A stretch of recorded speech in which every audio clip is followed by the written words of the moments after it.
The world we presume to know is the world that forms in the mind.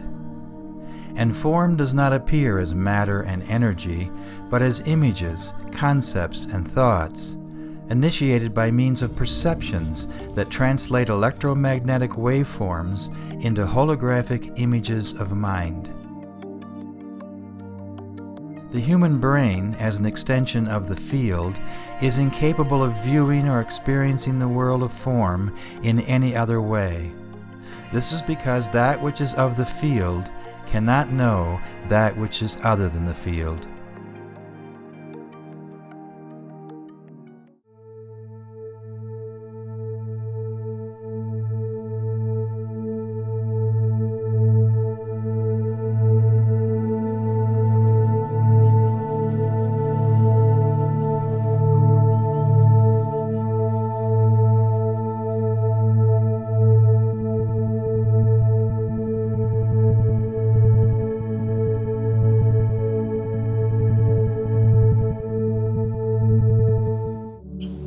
Space-time experience, as perceived and conceived of mind, is the outcome of the implicate order of no thing and the explicate order of things acting as one. But the explicate movement of consciousness is what ultimately appears as the objectified universe, while the implicate order of no thing is that which is prior to the movement of consciousness, thus is non-conceptual, yet always aware. Pure awareness is not an individual vibrational experience, but is a universal reality that is prior to vibrational experience. Pure awareness is prior to the movement of consciousness, therefore prior to the arising of concepts and thoughts. Pure awareness, in fact, is that which experiences the arising of concepts and thoughts. The world of experience, which is the world of mind, begins with perceptions that translate into concepts, thoughts, and emotions that altogether encompass the space-time realm of consciousness, as experienced in human beings. The act of perceiving occurs holistically, prior to being separated into conceptualized parts. Initially, interference patterns are perceived prior to being conceptualized in the human brain. But then a naming process begins, which is a fairly recent phenomenon in the movement of consciousness that is pointed to quite literally in the biblical metaphorical story of Adam and Eve, when God, as the story goes, after forming every beast of the field and every fowl of the air, brought them unto Adam to see what he would call them. And whatsoever Adam called every living creature, that was the name thereof. Thus the naming of images that arise out of the movement of consciousness is the moment when a separation occurs of that which is initially a holistic movement of consciousness into that which becomes an abstracted, intellectualized part, because in humans, and humans alone, that movement is given a name. To perceive the movement of consciousness, absent concepts and thoughts, is to perceive that which appears in consciousness non-judgmentally, which is to say, absent identification with concepts and thoughts that arise. On the other hand, to perceive, conceptualize, and name that which appears in consciousness, as metaphorically pointed to in the biblical story, leads to judgment of that which is conceptualized and named from then on. Right or wrong, good or bad, not valuable or invaluable, it's all about the name.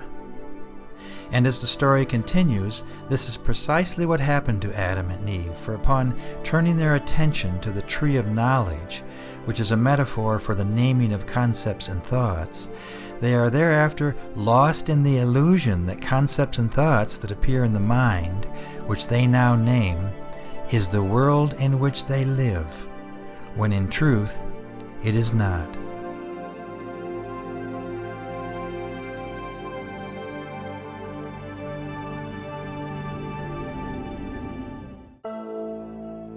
All sense forms initially express in the same manner.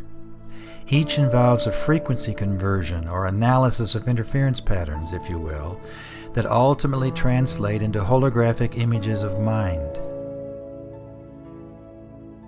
Images are not always visual, in fact, often are not, but are always sensed based on interpretations of that which is perceived.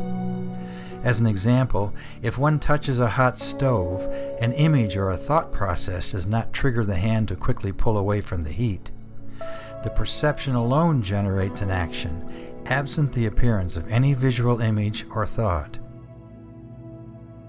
Unique to humans, however, is that perceptions also can trigger holographic conceptualizations of mind that are associated with a name.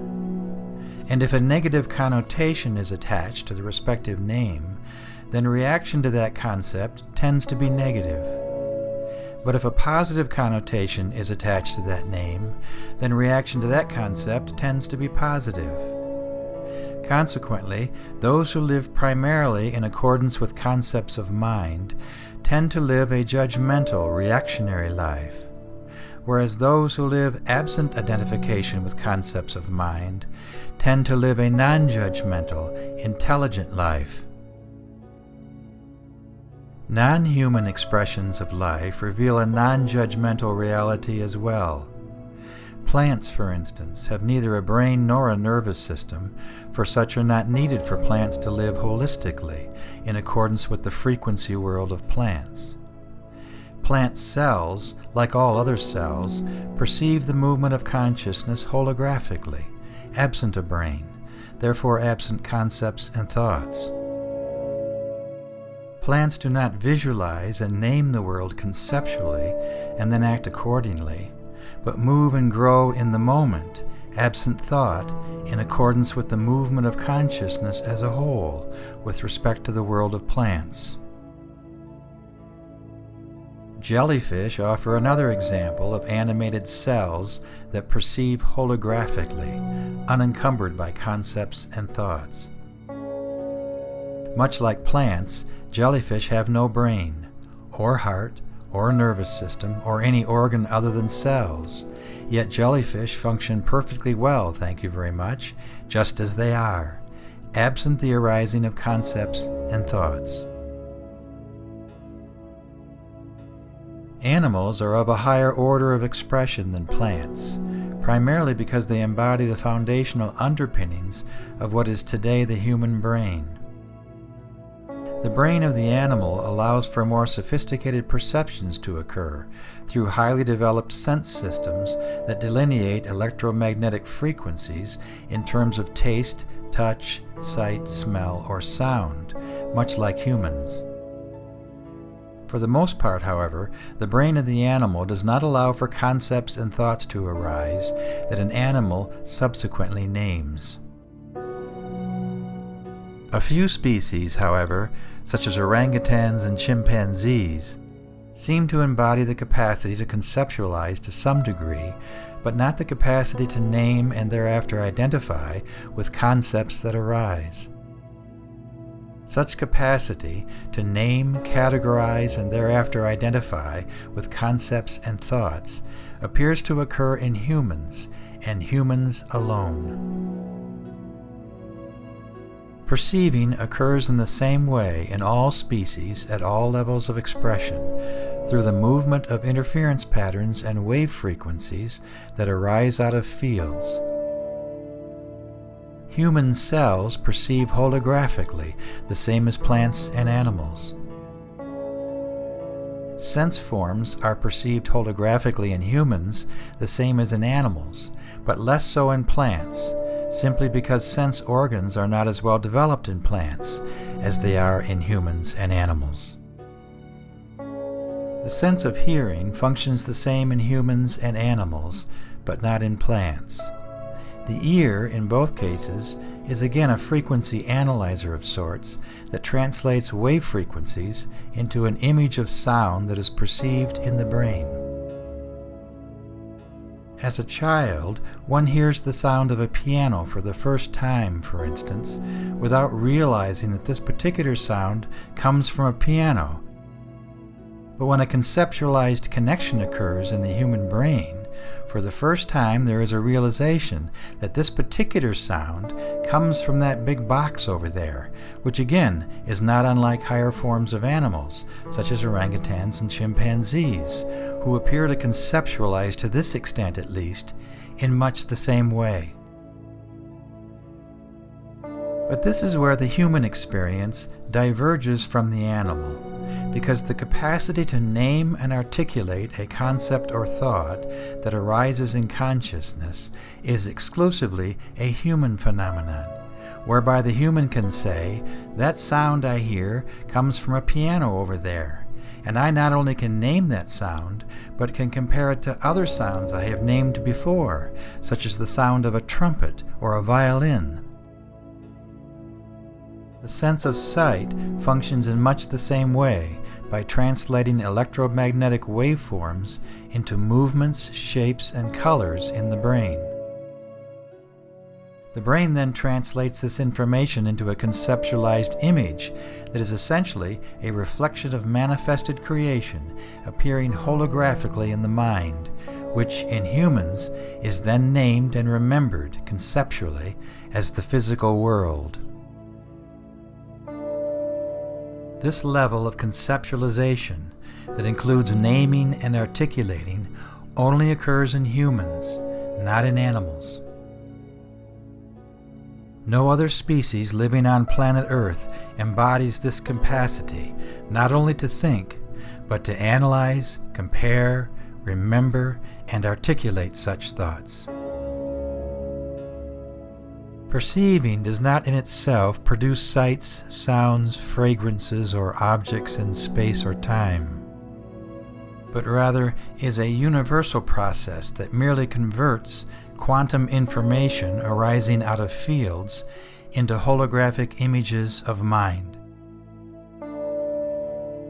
Absent perception, holographic images do not appear, just as absent concepts, the universe does not appear as a space-time realm, but instead, absolute stillness or peace resides, absent any movement of space or time.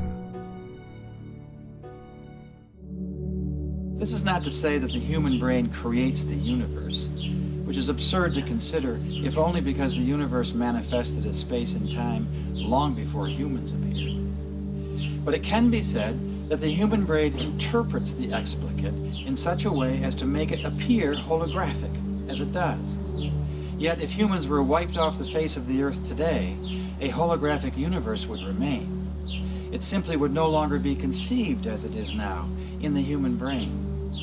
Awareness is eternal, whereas the content of that awareness is always changing as concepts and thoughts appear and disappear in the space-time realm. Objects, forces, entities, concepts, thoughts, ideas, insights, words, you name it. Everything that appears in consciousness, without exception, is a manifestation of mind. This entire presentation is conceptual, therefore a manifestation of mind. Manifestations, in and of themselves, are not truth, but they can point to truth, the absolute truth, which is the living truth of what actually is so.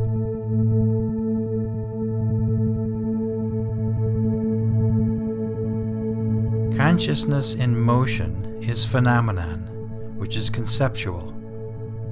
Consciousness at rest is noumenon, which is also conceptual.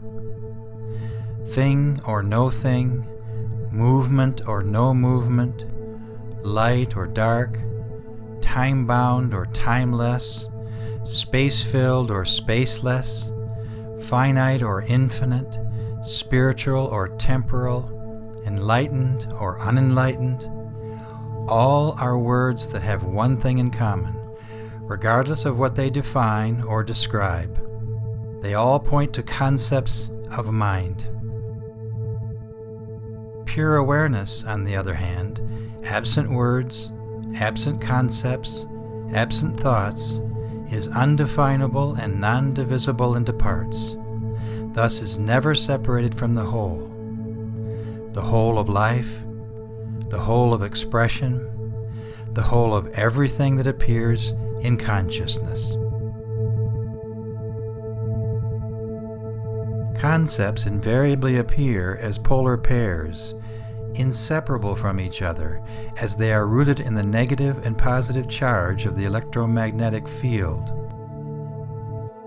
Polar pairs appear together because in essence they are an indivisible whole. They arise out of one source to form positive and negative fields of expression, which is the ground state of the conceptualized world of duality. The polarized world of duality appears and disappears in mind without affecting pure consciousness, much like a shadow comes and goes without affecting its source. In fact, it can be said that all conceptualized phenomena is essentially a shadow reflected in the light of consciousness. Shadows come and go with the rising and setting of the sun, but as the light of the sun remains constant, so also the light of consciousness remains, ever radiant, always pure, unaffected and untouched by shadows that occur in the realm of space and time.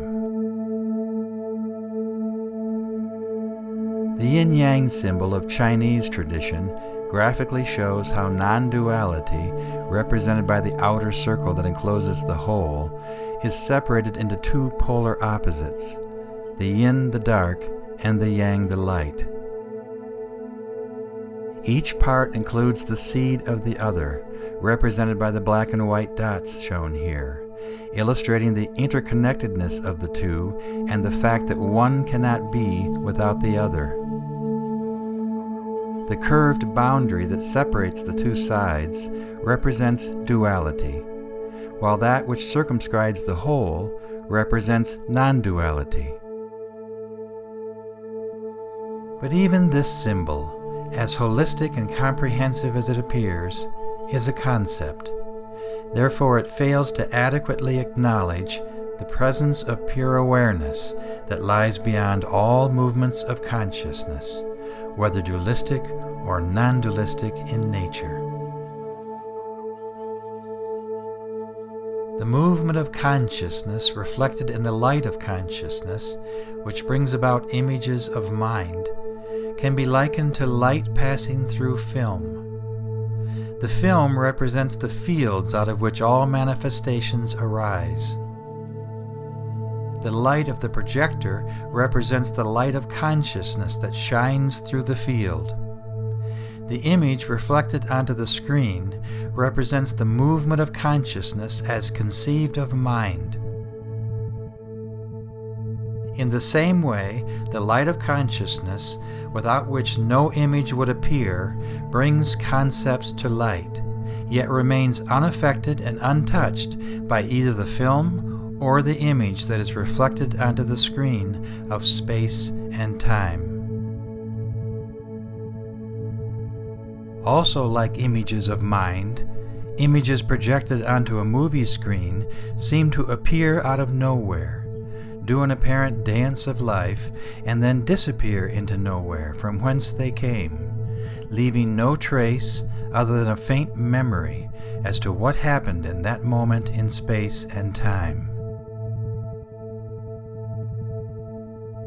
Because the movement of consciousness is not only dynamic, but also holographic in nature, reactions to images that appear in the mind have a dynamic holographic effect on the mind-body organism as a whole, as well as the space-time realm as a whole. Thus, when anger is expressed and thereby brought to life, it generates a dynamic holographic effect not only in the mind-body organism, but also in the space-time realm in its entirety. So also, when violence is expressed and thereby brought to life, it generates a dynamic, holographic effect not only in the mind-body organism, but also in the space-time realm in its entirety, and so on down the line. Which is why it is possible to sense and feel intensely expressed vibrations long after they occur. The converse is also true. When peace is present and thereby brought to life, it generates a dynamic, holographic effect, not only in the mind-body organism, but also in the space-time realm in its entirety. So also, when love is present and thereby brought to life, it generates a dynamic, holographic effect, not only in the mind-body organism, but also in the space-time realm in its entirety. In the brain, there are innumerable microscopic gaps between neurons, called synapses, across which an electrical charge fires, facilitating communication throughout the brain as a whole. So when a movement in consciousness is perceived, the initial image is transmitted across thousands upon thousands of synapses that are resonating with certain frequencies but not others, depending on what arises from the field. Memories, as we have said, are not stored in the brain, but appear in accordance with resonating frequencies that arise out of fields. Because memories are concepts, and concepts are not entities, there are no entities in the form of memories that live or exist anywhere in the brain or in the field. Instead, memories are in essence coherent wave frequencies that are simply brought to light in the brain, as the brain is merely an extension of the field.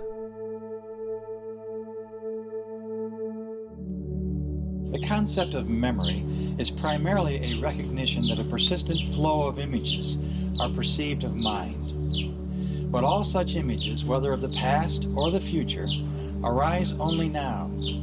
There is no past, because the concept of past is a concept arising now. There is no future, because the concept of future is a concept arising now. In other words, concepts of past and future, like everything else, are nothing more than images that are projected onto the screen of life, in the mind's eye, in this moment, now.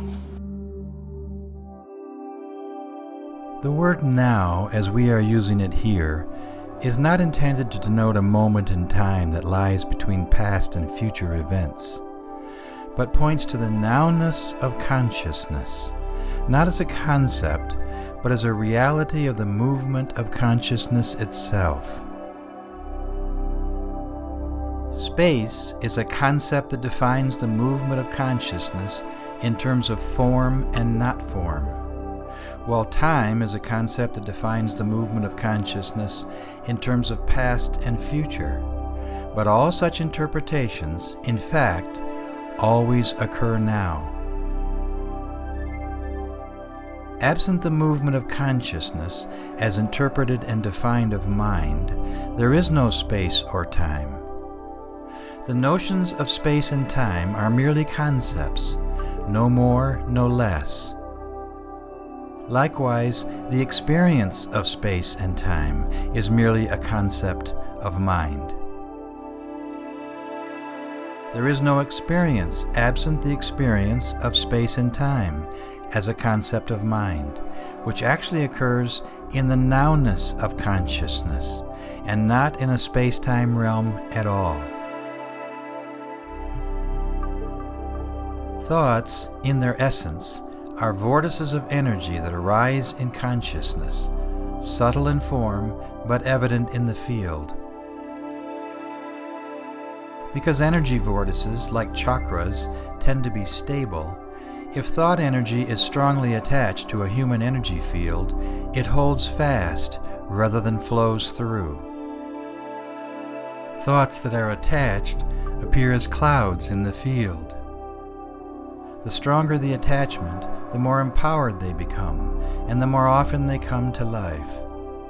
Repetition, coupled with deep-seated attachment, is how certain ancient belief systems established long ago remain so predominant and widespread, even to this day, because after thousands of years of repetition, they are now firmly embedded in the energy field of humankind. Clairvoyants tell us that what is called the mental body, which is identified as the third layer of the human energy field, is where strongly held thought forms are most often seen. They appear in the field in varying shapes, sizes, and colors, some light, some dark. The color generally indicates the degree of emotion associated with the thought. If the thought of death, for instance, is associated with the emotion of fear, then when the thought of death arises, fear arises too. Thoughts that are expressed habitually, which are thoughts that we identify with most strongly, appear more empowered and clearly formed in the field. Thought forms also appear to move from one person to another via the human energy field, which is why we sometimes can actually feel the energy of strongly held thoughts emanating from another. The heavier and more embedded the thoughts, the darker the aura of the body. The lighter and less attached the thoughts, the brighter the aura of the body. Generally speaking, those who are closely identified with the world of thought, especially dark thoughts, do not radiate a strong aura, while those who are not closely identified with the world of thought often radiate an aura that can light up a room when they enter therein. Thought forms root and grow in the human energy field, much like crops in an agricultural field. Strongly held thoughts, such as "I won't go to heaven if I don't believe," become the life that one adheres to and thereby acts out in reference to that thought. The holder of that thought assumes something will happen in an imagined future, even though the futuristic assumption is a mental construct of mind, based on thoughts arising in consciousness in this moment, now.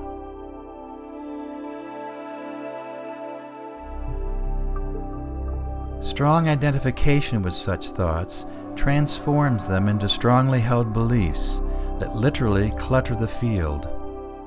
Strongly held beliefs in any form, whether religious or non-religious, intended or non-intended, self-aggrandizing or self-deprecating, become the weight of human suffering, the baggage that one carries through life. And the actions and reactions that continuously occur and reoccur based on strongly held beliefs is the karma of repeated experience, over and over again, absent insight into the nature of the truth of what actually is so.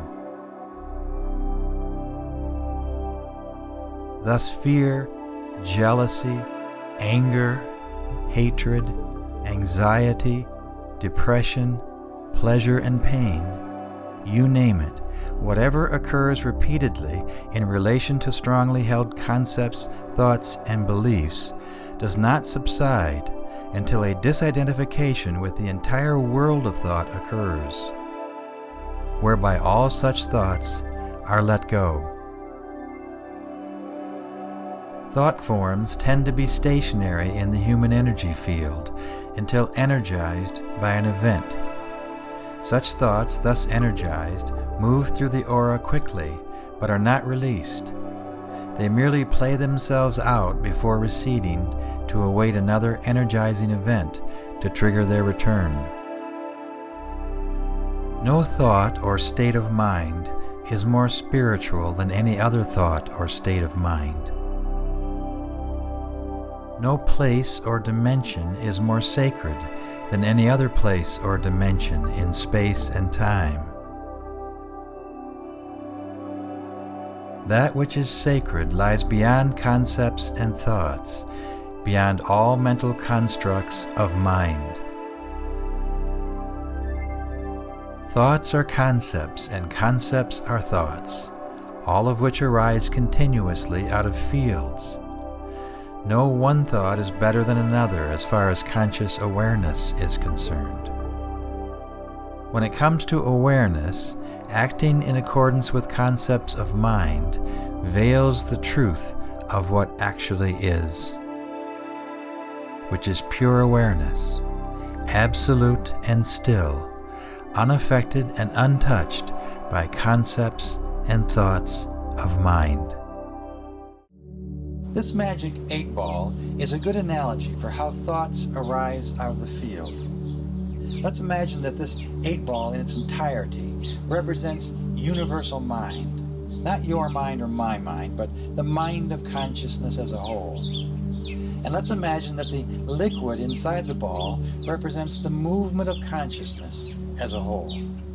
And finally, let's imagine that the many-sided plastic die that's floating inside the ball represents thought forms floating in the field of consciousness. And thought forms that are floating in the field arise spontaneously without us knowing what thought will arise next. Because contrary to common belief, we don't choose to have certain thoughts arise and not others, but rather thoughts arise of their own accord, and they are either acted upon, identified with, or not.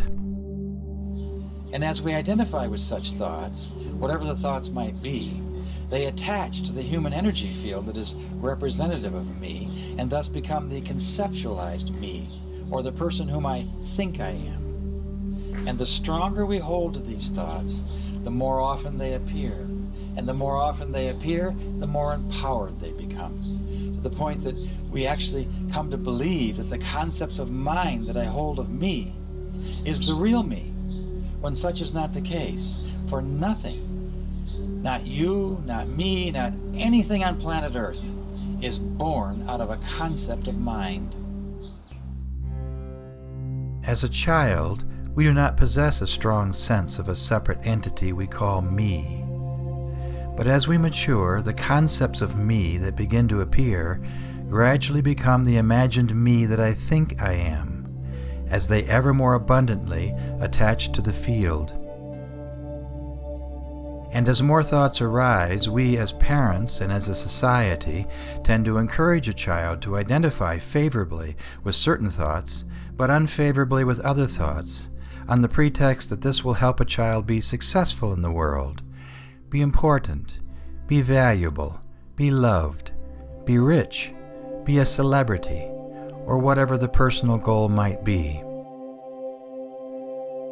But what actually occurs is that a veritable fortress of energized concepts gradually build, and as they build, they attach to the energy field, which makes it ever more difficult for a child, when he or she is an adult, to either see through the cloud of thought forms attached to the field, or to release and let go, so that they no longer attach, but instead flow through. In all instances, however, strongly held concepts and thoughts become that which we think we are versus that which we think we are not, neither of which is true. The truth is, I am that which is other than thought, that is aware of concepts and thoughts that arise out of the field.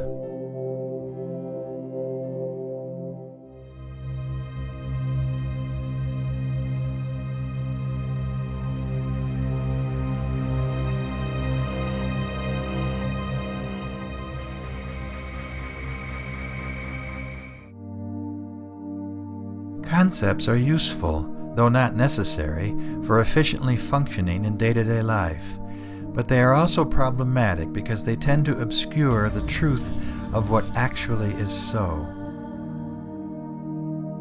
Concepts in and of themselves are not the problem, but the tendency to completely identify with the world as it appears conceptually in the mind gives rise to illusions and myths of every manner and kind. This primary human ignorance, the original sin of ancient times, is the root cause of all suffering in the world. Human ignorance centers on the false notion that there is an ego or I entity that experiences the world separately from other I entities that likewise experience the world separately from the I entity of me.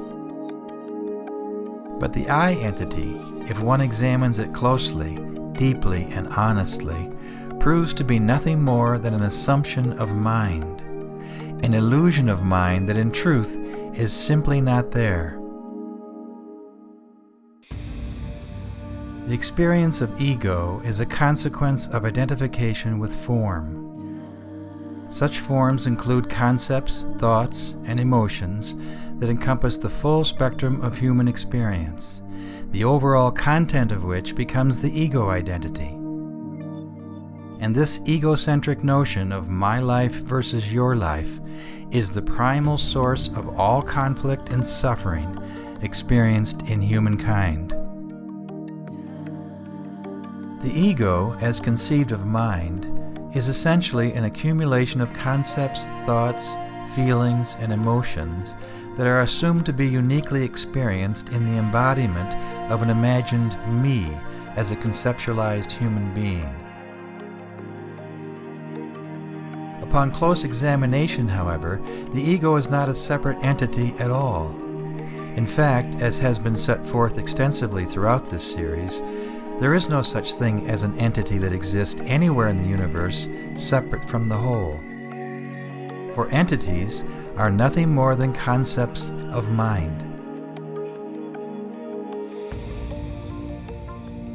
The phenomenal universe is not a patchwork of separate entities that are born into the world, but is a dynamic unity of expression that is at all times fully integrated and holographic in nature, such that no expression of any kind, ego or otherwise, stands apart from the whole, other than that which is conceived of mind. Concepts appear separate when in truth they are not. The sense of a separate self comes about as a result of the egoic tendency to commandeer, if you will, the universal act of experiencing, which makes it seem like the experience is separate from the experiencer, when it is not. The false assumption that the I entity is separate from the experience, in effect, divides what is actually one holistic movement of consciousness into separate parts, as determined by concepts of mind, one part expressing as the I entity who seemingly experiences, separate from the other part, the experience. The assumed I entity thus usurps the universal experience of consciousness and calls it my own. This is the devil's big lie of ancient times, the devil being the erroneously assumed ego of humankind that usurps the power of consciousness and calls it its own.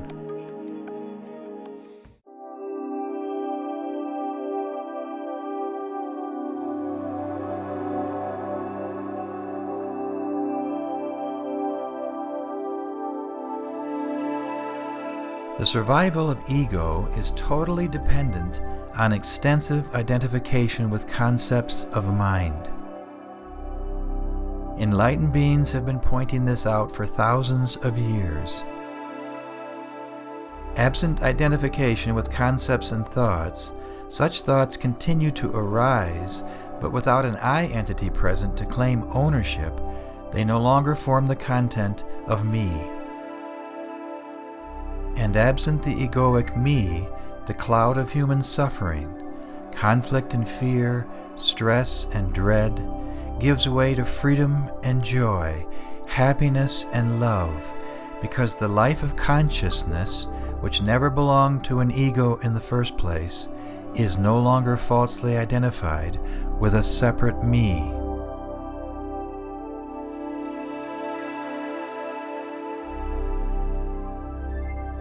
The I entity essentially consists of concepts and emotions and related memories that are identified with a conceptualized me.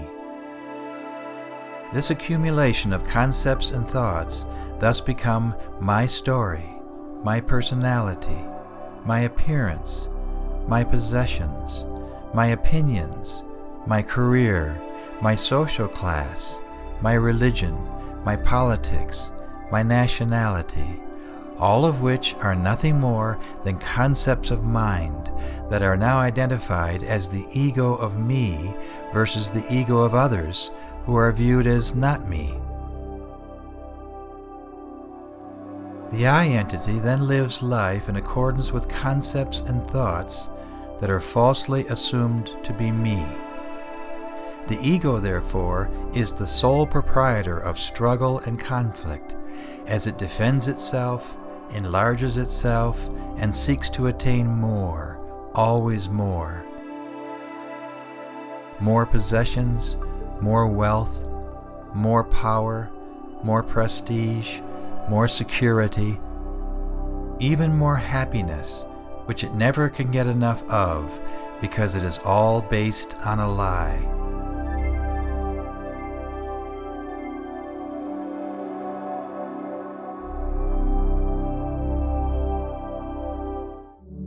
Because the ego is falsely presumed to be the thinker, the decider, and the doer, it is likewise falsely presumed to possess great power that it simply does not have.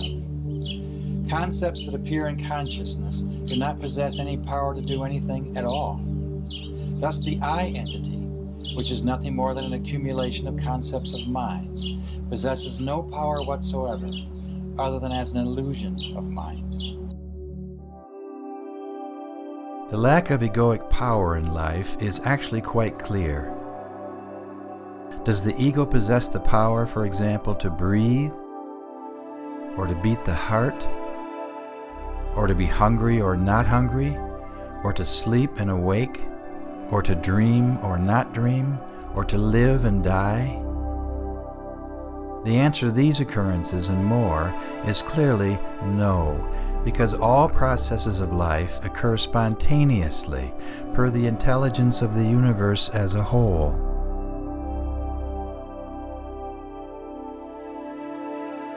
Consequently, the ego is incapable of choosing to think or not think.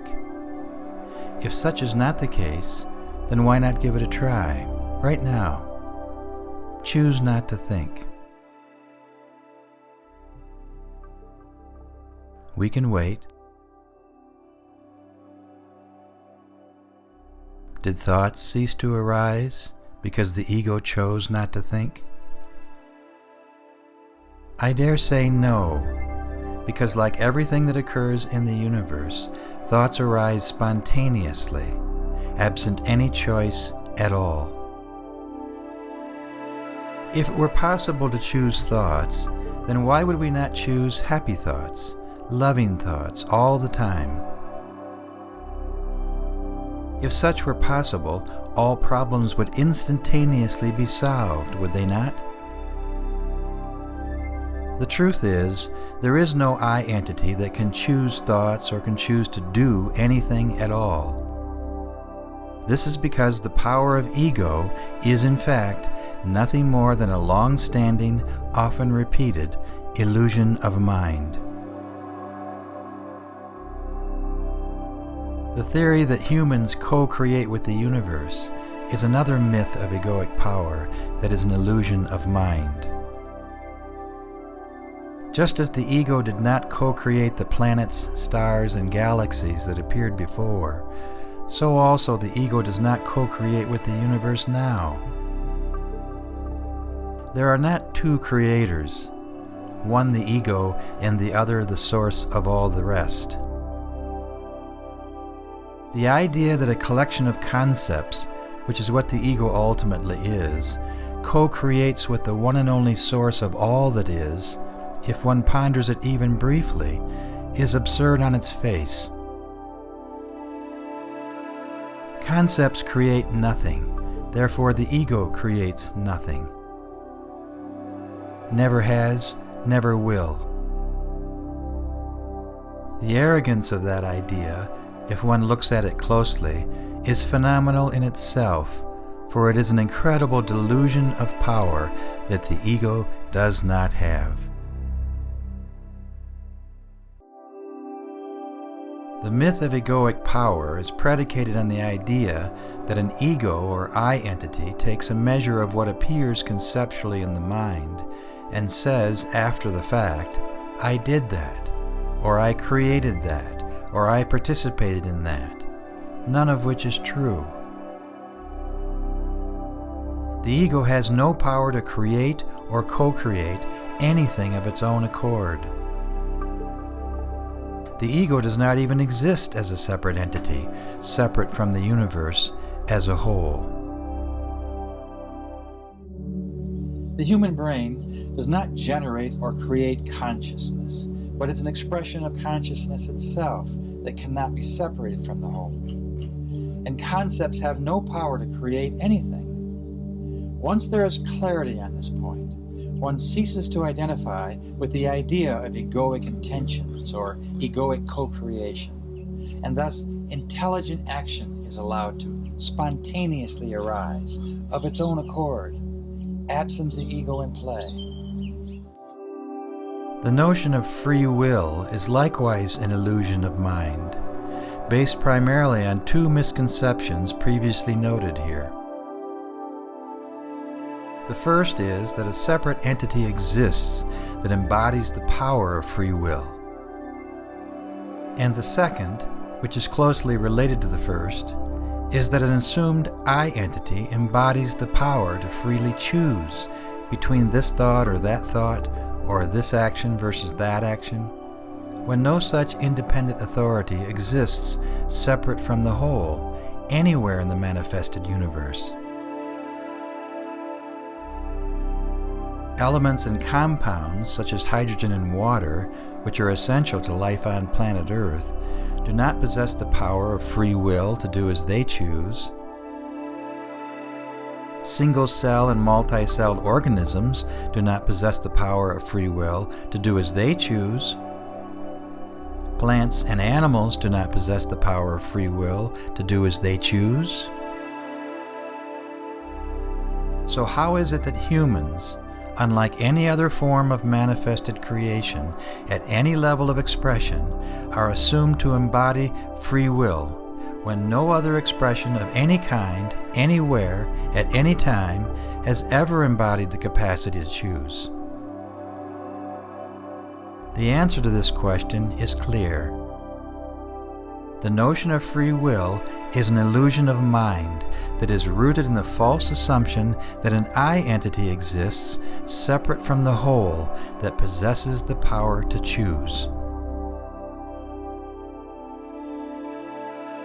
The only basis, it turns out, that supports the notions of free will and choice is the false assumption that an I entity not only exists as a separate entity, but also functions as an independent authority from the universe as a whole.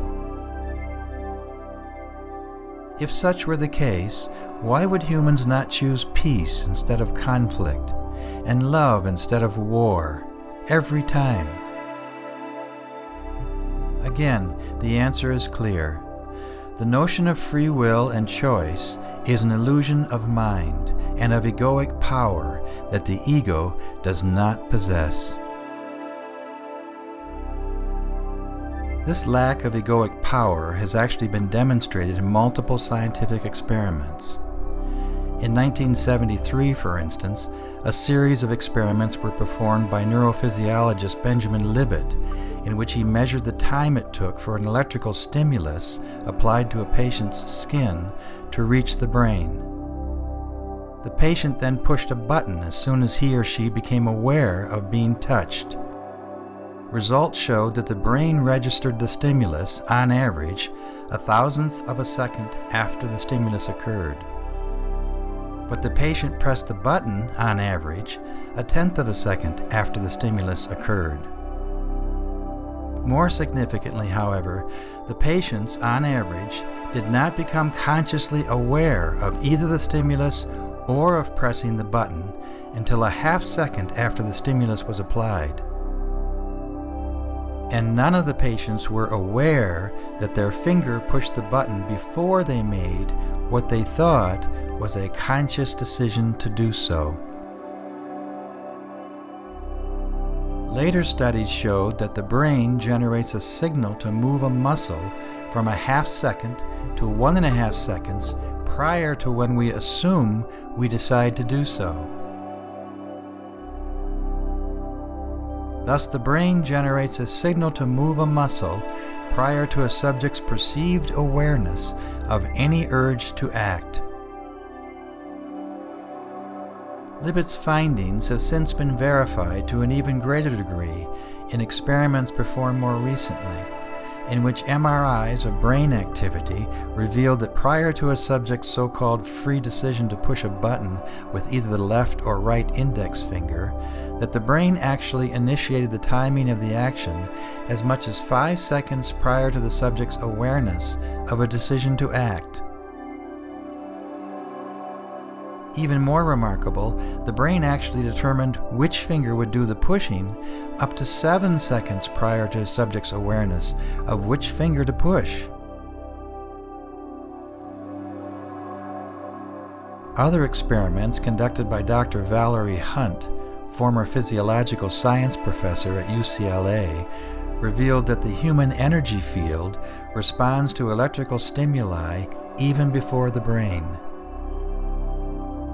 Loud sounds and flashes of bright light, for instance, registered in the human energy field prior to registering in the brain.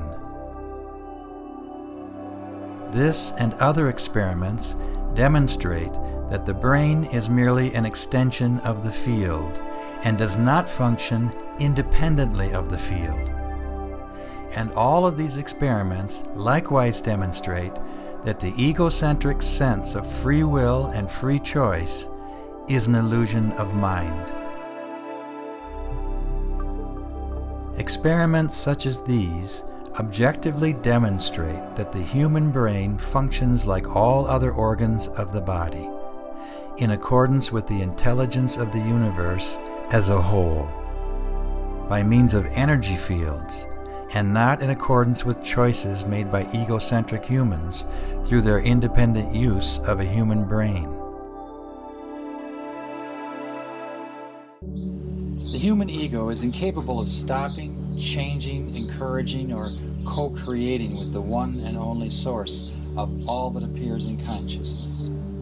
But instead, the ego tends to disguise or veil the living truth of what actually is, and in doing so, corrupts that which is actual by assuming that the ego possesses the power to shine the light of consciousness on whatever it so chooses, when such is not the case. The appearance of other entities in other dimensions or realms, such as spirit guides, religious icons, and deceased relatives, is a function of the same phenomenal process that brings all things to light. The concept of separate entities, whether thought to be in this life or the next, or this dimension or the next, if we look at it closely, contradicts the very oneness or wholeness that we seek to know and understand in the human experience. Either the universe is fully integrated and holographic in nature, or it is populated with an uncountable number of separate entities that function by free will and choice independently from the whole, which enlightened beings and modern scientific inquiries have pointed out is clearly not so. The universe can't be both holistic and fully integrated, while at the same time full of separate entities that function independently of their own accord. All phenomenal appearances, whether of separate entities appearing in dreams or of spirit guides appearing in other dimensions, without exception, are nothing more than conceptualized appearances of mind. Mind is the manifestation of conceptualized appearances, regardless of what those manifestations appear to be, or from what dimension they appear to arise. The idea of different dimensions or different levels of life is a concept in itself. Mind is incapable of interpreting or understanding life and the universe in any other way. Mind is the conceptualized universe, appearing in this moment now as images, concepts, and thoughts, whether they appear in a waking or a dream state of consciousness, or as entities in other realms. Regardless of how subtle or gross, how real or unreal, or how worldly or otherworldly such appearances might seem to be, every appearance, in all instances, in every moment of now, is nothing more or anything less than a concept of mind. The ancient notion of reincarnation falls on this same sword. Just as the I entity in this life is an illusion of mind, so also the I entity of another life in a conceptualized hereafter is an illusion of mind as well, because no such I entity exists in any life or any dimension whatsoever. There is neither a before-death or after-death dimension or state in which an I entity lives, because the I entity is an illusion of mind. Absent a body, absent an energy field matrix, there is only pure unmanifested consciousness out of which all incarnations appear. And none are ever reincarnated from an I entity that appeared before.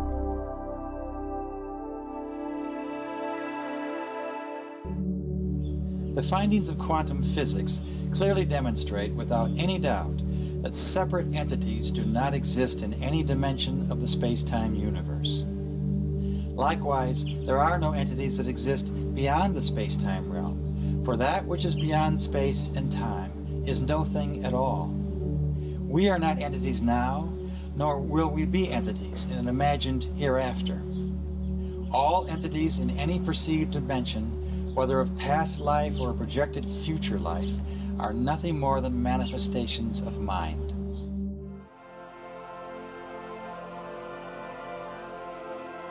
The notion of a spiritual journey, which is the idea that an I entity moves or travels from this life to the next, or from this dimension to another dimension, or transforms from one state of mind to another state of mind, is again a concept based on the false assumption that a separate I entity exists to either travel or transform.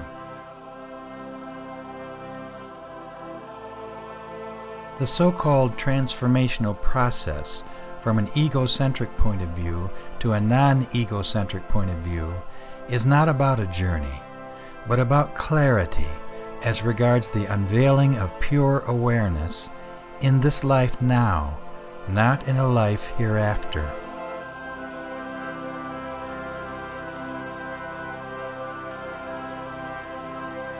Free will and free choice, which the ego imagines it is empowered to do, in actuality is all potential and all possibility of expression that is enfolded in every moment in which manifestations occur.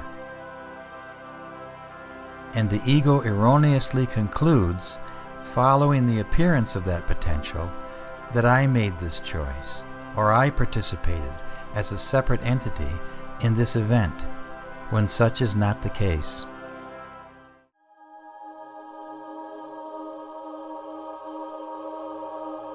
The true nature of non-volitional living is pointed to in the ancient teaching, "Not my will, but thy will be done."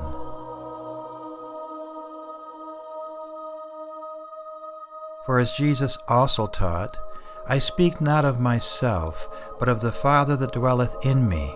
He doeth the works." These words, as filtered through the ancient mind, might today read, "I speak not of the ego, but of the power of consciousness manifesting as space and time. That power doeth the works." And when that power flows freely, absent the conflicted notion of egoic choice, then the false doer who is no longer there likewise moves freely, in accordance with the will of the universe, as in, "Thy will be done." But we need not rely on so-called experts or enlightened teachers to tell us if this is so, because ultimately we must find out for ourselves if this is so.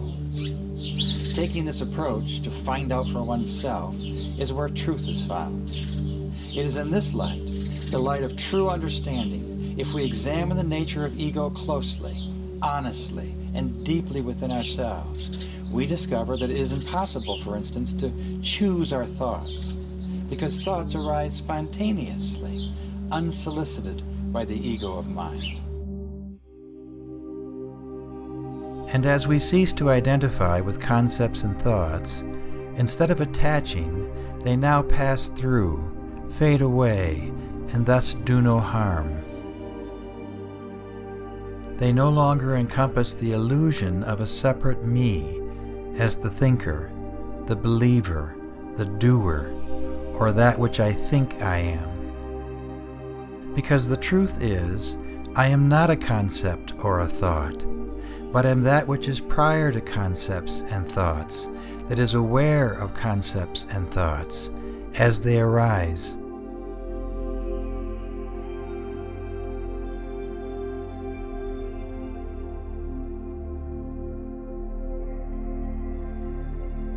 That which appears in consciousness cannot in itself understand, but that which is aware of the appearance understands. Seeing directly in the nowness of consciousness is true understanding.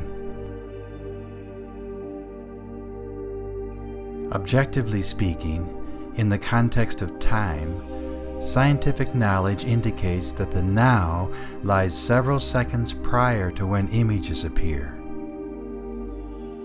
In that moment, at the threshold of the movement of consciousness, truth is.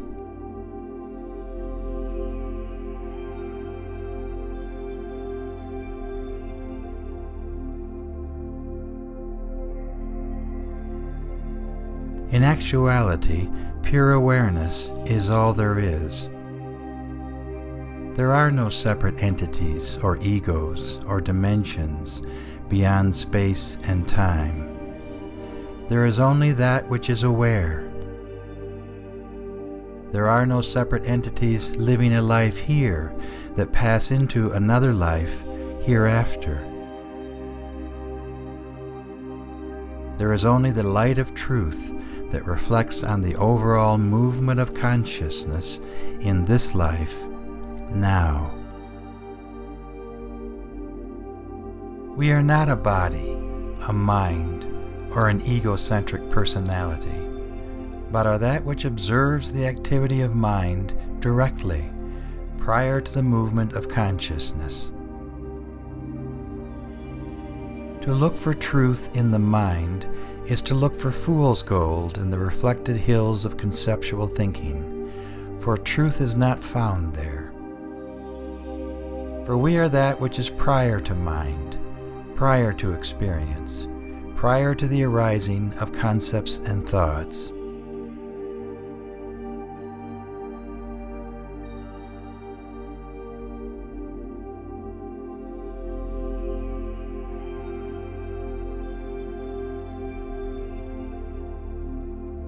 Concepts equate to knowledge, and knowledge resides in the field of the mind, and only the mind. Whereas pure awareness is a knowing that is prior to the field, prior to mind. Pure awareness is not recalled from the past or attained in the future, but is present, absent identification with the content of mind, here and now.